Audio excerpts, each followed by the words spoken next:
Kebakaran di Glodok Plaza, Jakarta Barat. Api berasal dari sebuah diskotik di lantai 7 hingga menyambar lantai 8 dan juga 9. Sejumlah pekerja tempat hiburan malam juga harus dievakuasi petugas pemadam kebakaran.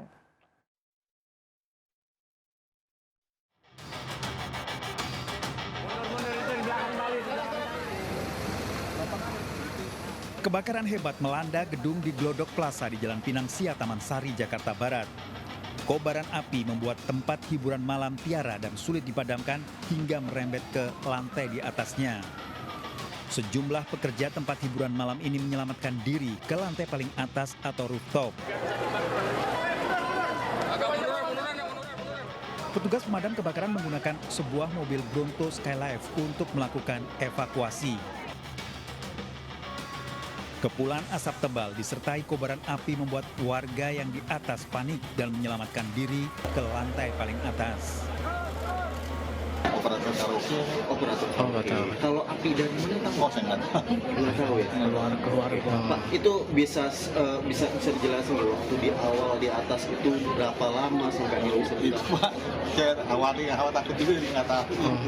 Makanya saya bisa turun begini, ada terima kasih deh. Itu apa dari lantai 9 langsung lari ke tertinggi itu rooftop lantai berapa itu? Tahu lantai berapa? 9 atas. Itu sama berapa orang Pak? Berapa orang? 9 orang Pak. 9 orang yang ikut Bapak. Itu lari ke atas semua. Apa mungkin bisa dijelasin Pak proses lari, terus api dari mana, terus Bapak bisa sampai bertahan di atas? Ya apinya nggak tahu Pak, apinya dari sebelah sono. Waduh, udah di atas udah. Pasrah aja deh Pak. Oh, turun udah nggak bisa Pak berarti? Udah ada api di bawah ya Pak ya? Iya nggak bisa. Hingga dini hari tadi, api masih terus membakar pertokoan Glodok Plaza. Sempat terjadi beberapa kali ledakan dan pecahan kaca yang terbakar dari lantai 7 dan 8 jatuh. Api diduga berasal dari lantai 7 yang dijadikan diskotik dan merambat ke lantai 8 dan 9 gedung ini. Banyaknya sekat ruko dan material bahan yang mudah terbakar membuat petugas pemadam kebakaran kesulitan untuk memadamkan api. Dari luar gedung dan dari dalam gedung. Kalau dari luar gedung kita menggunakan fire stick, ada 3 unit fire stick sama Bronto Skylife saat ini. Nah, kemudian anggota juga masuk ke dalam dengan menggunakan breathing apparatus dan peralatan APD lengkap. Jadi kita berupaya dua-duanya agar tidak dibakar. Pak, suara ledakan yang dari tadi terdengar itu karena mobil atau kayak gimana Pak? Bukan, jadi ledakan ini kita juga belum tahu, tapi yang pasti kan Plaza Glodok ini tempat jualan elektronik, barang-barang elektronik itu apakah gas, apakah tabung gas atau dari elektronik tersebut kita belum bisa pastikan. Sumber api dugaan sementara itu dari lantai 7 dan lantai 8. Jadi lantai 7 itu ada aktivitas apa namanya itu? Tempat hiburan? Bukan. Apa namanya? Restoran? Bukan restoran. Diskotik atau? Diskotik. Oh, oke. Diskotik dan di atasnya ada kafe. Jadi sumber api dari situ, cuman dugaan penyebabnya kita belum tahu. Kita belum tahu dugaan penyebabnya apakah dari proses listrik atau apa, karena kita masih fokus ke pemadaman. Sebanyak 30 unit mobil pemadam kebakaran dan 150 personil dari DKI Jakarta dikerahkan untuk memadamkan api. Sementara warga yang menonton kebakaran memilih diam dan bertahan hingga mengganggu petugas pemadam kebakaran. Dari Jakarta, Sofyan Firdaus dan Gani melaporkan. Pemirsa, untuk mengetahui kondisi terkini dari lokasi kebakaran di Glodok Plaza, Jakarta Barat. Ya, saat ini sudah ada reporter Ismalia Meidasari di lokasi. Ya, selamat pagi Ismalia, bagaimana situasi terkini di sana? Apakah api sudah padam? Ya, Nadia, Reza, dan juga pemirsa, saat ini untuk situasi di Plaza Glodok yang memang tadi terjadi kebakaran hebat sekitar pukul 21.30 hingga saat ini api masih belum berhasil dipadamkan.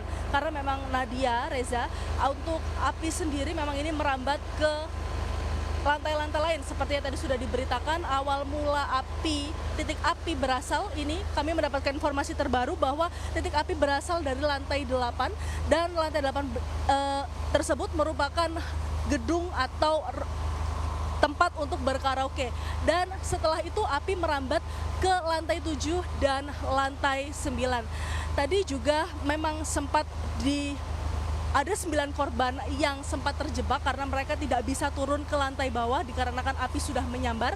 Namun 9 korban tersebut sudah berhasil diselamatkan menggunakan mobil Skylift dan tidak terjadi luka-luka. Mereka hanya shock atau mereka kaget dan mereka hanya mengalami sesak nafas. Dan tadi kami juga sempat bertanya kepada para korban apakah pertama kali api muncul terjadi ledakan atau tidak. Mereka menjawab tidak dan mereka hanya melihat kepulan asap lalu tiba-tiba ada api. Bisa dilihat di layar kaca Anda hingga saat ini petugas dari damkar masih terus berusaha untuk memadamkan api dan bisa dilihat di titik atas masih ada api yang menyala. Raisa dan juga Reza, hingga saat ini memang untuk para petugas damkar ini masih berjibaku untuk memadamkan api dan mereka berganti-gantian, ada yang istirahat lalu kembali lagi mereka bekerja untuk memadamkan api. Dan sedari tadi memang masih terus terdengar reruntuhan terutama kaca-kaca yang masih berjatuhan ke bawah dan tadi memang terjadi ledakan-ledakan pada dini hari tadi. Dan pada dini hari tadi ini juga angin atau kondisi cuaca di tempat kami melaporkan tadi memang angin cukup kencang sehingga itu yang membuat atau faktor yang membuat api susah dipadamkan selain ada banyak barang-barang yang di tempat lantai yang terbakar ini barang-barang yang memang mudah terbakar. Tadi api memang sempat merambat ke lantai di sebelahnya atau di sebelah titik api yang merupakan lantai tempat parkir motor atau mobil. Namun tadi kami sudah bertanya juga kepada suku dinas Gulkarmat Bapak Syarifuddin bahwa di tempat tersebut untuk parkir motor dan mobil dan motor ini sudah diamankan. Nadia dan juga Reza. Baik, terima kasih Ismalia. Kami harapkan memang api segera padam di sana dan kamu hati-hati saat bekerja di sana. Pemirsa, petugas damkar menggunakan mobil high pressure pump untuk menjangkau lantai 8 dan 9 gedung Glodok Plaza yang terbakar. 10 pengunjung yang terjebak berhasil dievakuasi.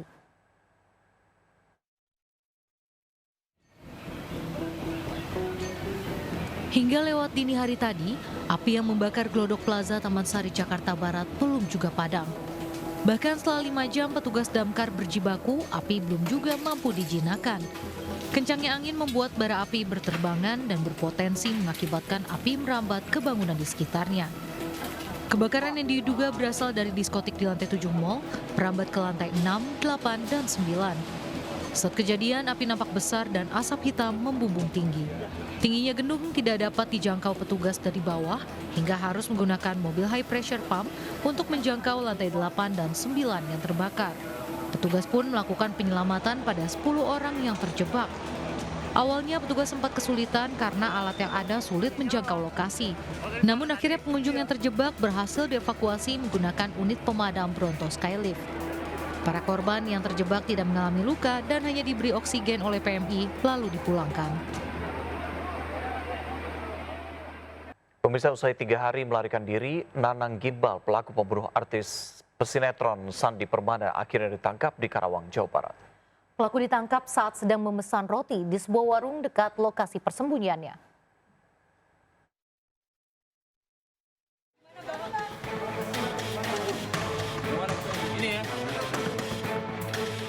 Kenapa bang? Alasannya bang?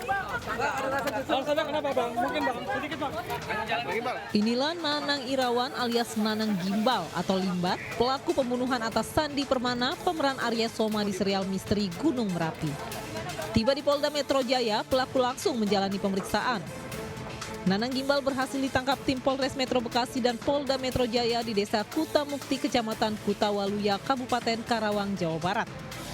Menurut warga, saat itu pelaku tengah memesan roti, lalu tiba-tiba 2 anggota Resmo Polda Metro Jaya datang dan langsung memborgol pelaku. Selama dalam pelarian, usai membunuh korban, Nanang Gimbal bersembunyi di sebuah rumah kosong tak jauh dari lokasi penangkapan. Duduk dia di situ, belum selang lama datang 2 polisi, disergap. Saya kan di sini kaget. Saya nggak tahu bahwa orang itu jahat ya. Oh, berarti selama ini dari tadi tuh saya ngadangin jahat kata saya. Usai ditangkap, pelaku dibawa ke lokasi kejadian untuk menunjukkan tempat menyimpan barang bukti pembunuhan. Sebelumnya, aktor laga pemeran Arya Soma, Sandi Permana, 45 tahun, ditemukan tewas dengan luka tikaman di Bekasi, Jawa Barat. Saat itu korban sedang menuju rumahnya sehabis mengurus ternaknya. Di tengah jalan korban ditikam pelaku. Korban tewas saat dilarikan ke rumah sakit. Pelaku Nanang Gimbal pernah menjadi tetangga korban dan juga pernah menjadi kru film. Sebelum kejadian, keduanya terlibat cekcok namun dianggap sudah selesai. Tim Liputan melaporkan. Pemirsa, petugas damkar menggunakan mobil high pressure pump untuk menjangkau lantai 8 dan 9 gedung Glodok Plaza yang terbakar. 10 pengunjung yang terjebak berhasil dievakuasi.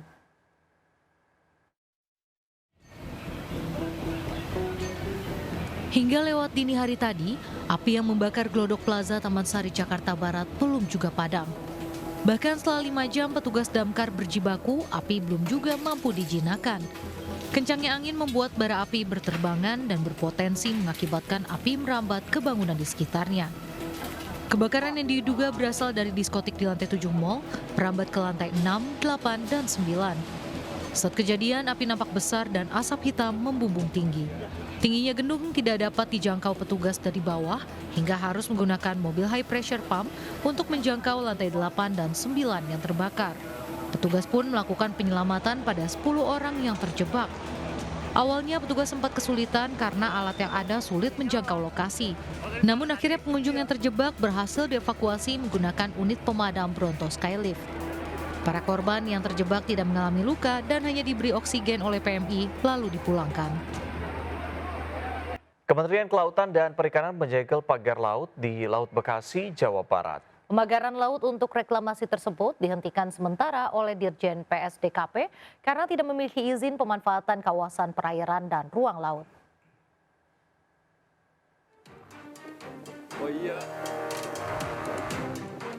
Dengan menggunakan 1 buah dan 2 kapal speedboat, Kementerian Kelautan dan Perikanan melalui Dirjen Pengawasan Sumber Daya Kelautan dan Perikanan melakukan penyegelan terhadap pagar laut yang berada di Laut Bekasi, Jawa Barat, Rabu siang. Proyek pagar laut sepanjang 2 km dengan lebar 70 meter ini dihentikan sementara oleh KKP karena tidak memiliki perizinan pemanfaatan kawasan perairan dan ruang laut. Dari KKP, kami sudah menyurat kegiatan ini di tanggal 19 Desember. Ya, 19 Desember kami sudah menyurat untuk menghentikan kegiatannya pemagaran tadi dengan ada dampingnya. Sementara menurut Kadis KKP Provinsi Jawa Barat Hermansyah, pagar bambu ini merupakan lahan reklamasi yang dimiliki pihak swasta untuk pengembangan pelabuhan, namun sangat disayangkan tidak ada alur lalu lintas nelayan. Dari Jakarta, Sofyan Firdaus, iNews melaporkan. Pemirsa, ternyata Anda nggak perlu jauh-jauh ke Mongolia kalau mau belajar kebudayaannya, begitu ya? Ya, karena di Pandeglang, Banten, pengunjung bisa mengenal lebih dekat kebudayaan Mongolia sekaligus merasakan sensasi menginap di rumah khas Mongolia atau Ker yang ada di Kutub Utara.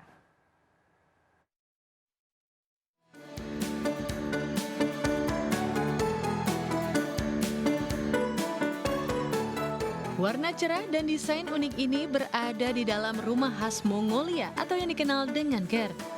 Ya, berada di kawasan wisata Tanjung Lesung, Pandeglang, Banten. Pengunjung dibuat penasaran dengan penginapan yang satu ini. Pengunjung bisa merasakan sensasi menginap di rumah Mongolia yang memiliki bentuk bulat khas. Cukup dengan 400 ribuan, pengunjung bisa menginap dengan segala fasilitas yang ada. Tersedia AC juga, dan selain itu kita rumah Mongol ini bisa diangkat untuk sirkulasi udaranya juga bisa, Pak. Jadi sangat mudah juga untuk masuk angin secara dari tendanya itu akan fleksibel untuk membuka tenda tersebut. Ragam pengetahuan tentang budaya Mongolia serta seni tradisionalnya yang meliputi musik, tari dan sastra juga tersedia.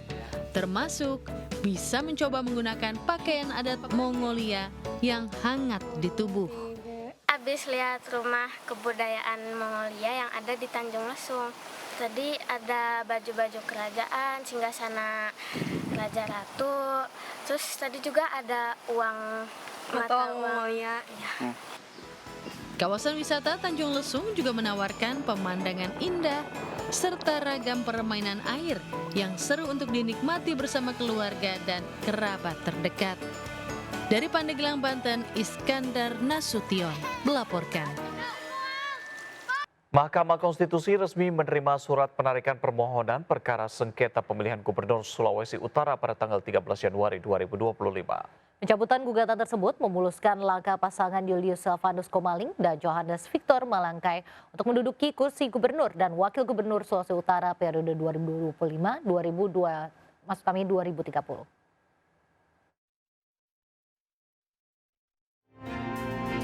Pasangan calon gubernur dan wakil gubernur nomor urut 2 Eli Englebert Lasut dan Hani Yos Payau resmi mencabut gugatan sengketa pemilihan kepala daerah Sulawesi Utara di Mahkamah Konstitusi.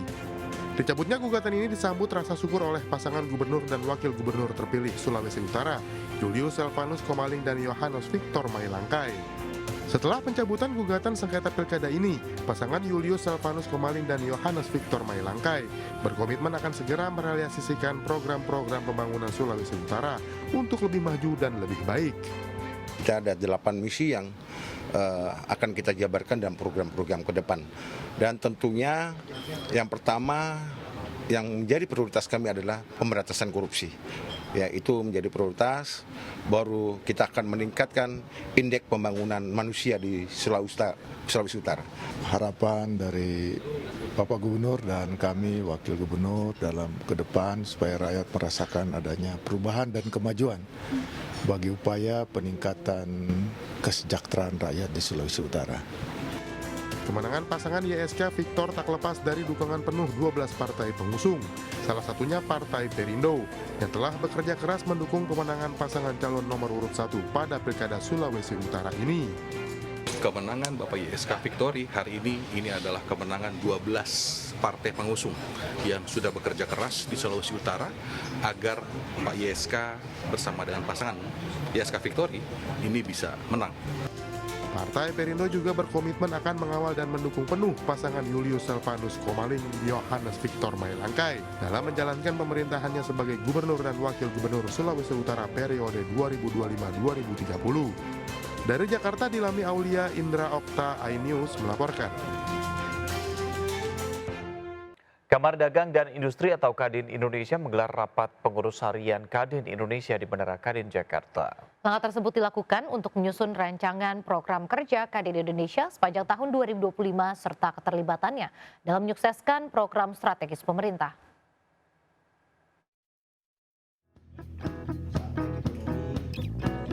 Ketua Umum Kadin Indonesia Anindya Bakri memimpin langsung rapat pengurus harian perdana tahun 2025 di Menara Kadin, Jakarta.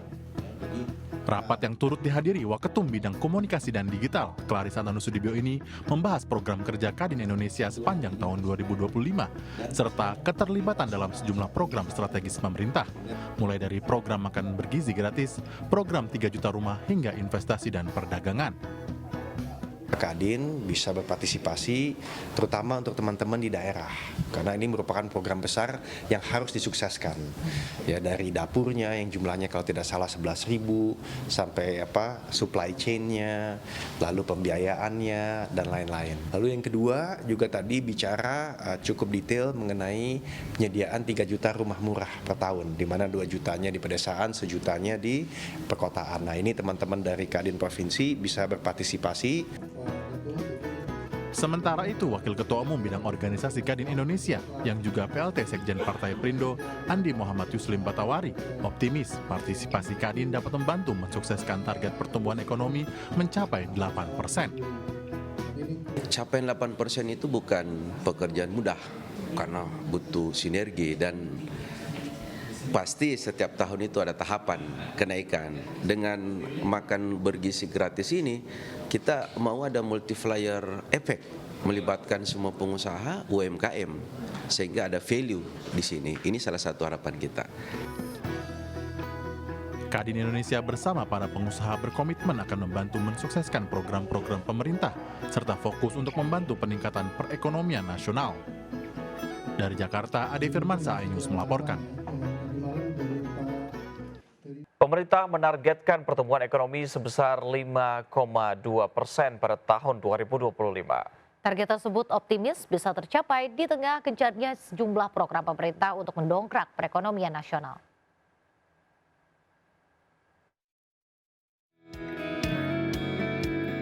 Economic Outlook Pertumbuhan Ekonomi Indonesia 5 tahun ke depan menjadi tema acara eksekutif Media Connect yang digelar MNC Group di Royal Glass House Park Hyatt, Jakarta. Dalam acara yang turut dihadiri eksekutif Chairman MNC Group Haritanu Sudibyo dan Co-CEO MNC Group Angela Tanu Sudibyo, serta para pengusaha di bidang periklanan ini, membahas potensi ekonomi dalam negeri di tahun 2025 yang dipaparkan langsung oleh Menteri Koordinator Bidang Perekonomian Republik Indonesia Airlangga Hartarto. Melalui berbagai program besar pemerintahan Prabowo Subianto, Airlangga optimis pemerintah mampu mencapai target pertumbuhan ekonomi tahun 2025 sebesar 5,2%. Kita optimis bahwa pertumbuhan ekonomi 5% tahun kemarin bisa dicapai, dan tahun ini hampir semua lembaga juga mendorong, termasuk IMF, bahwa Indonesia bisa mencapai angka 5,2% di tahun ini. Eksekutif Media Connect yang digelar MNC Group juga bertujuan untuk mendorong perekonomian nasional melalui sektor periklanan yang dapat mendongkrak konsumsi masyarakat. Karena kalau belanja iklan naik, ya kan, mudah-mudahan bisa ngedrive juga penjualan. Ini kan ayam dan telur. Ya kan, kalau banyak diekspos, masyarakat kita itu kan impulsif. Jadi konsumsi bisa meningkat, dan tentunya juga bisa meningkatkan ekonomi nasional. Untuk mencapai target pertumbuhan ekonomi di tahun ini, pemerintah juga akan mendorong pengembangan sumber daya manusia untuk digitalisasi, pengembangan data center untuk AI, dan pengembangan Internet of Things atau Industri 4.0 di kawasan ekonomi khusus. Dari Jakarta, Ayak Nufus Ade Supriyatna, iNews melaporkan.